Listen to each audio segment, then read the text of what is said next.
یوم وفات ہے.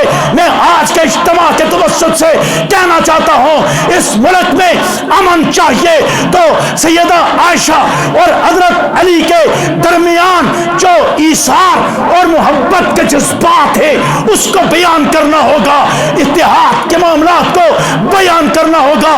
میں کہنا چاہوں گا کہ جو نظریہ ماں عائشہ کا تھا وہی نظریہ بیٹے علی کا تھا, جو عقیدہ ماں عائشہ کا تھا وہی عقیدہ بیٹے علی کا تھا, جو سوچ ماں عائشہ کی تھی وہی سوچ بیٹے علی کی تھی, جو عبادت کا طریقہ ماں عائشہ کا تھا وہی عبادت کا طریقہ بیٹے علی کا تھا, جو جرت ماں عائشہ کی تھی وہی جرت بیٹے علی کی تھی, جو انقلابی نظر و فکر ماں عائشہ کی تھی وہی انقلابی نظر و فکر بیٹے علی کی تھی. ان دونوں کے درمیان ماں اور بیٹے کے درمیان اختلاف کو وہی ظاہر کرنا چاہتا ہے جو ملک میں فرقہ بندی کرنا چاہتا ہے, جو ملک کو فساد کی لپیٹ میں لانا چاہتا ہے. ہم کہتے ہیں ہم ان صحابہ اور اہل بیت کے درمیان احسان محبت بھائی چارے کی فضا کو عام کر کے اس ملک کو ایک فلاحی ریاست بنوانا چاہتے ہیں. کیا یہ ہمارا طریقہ ٹھیک ہے؟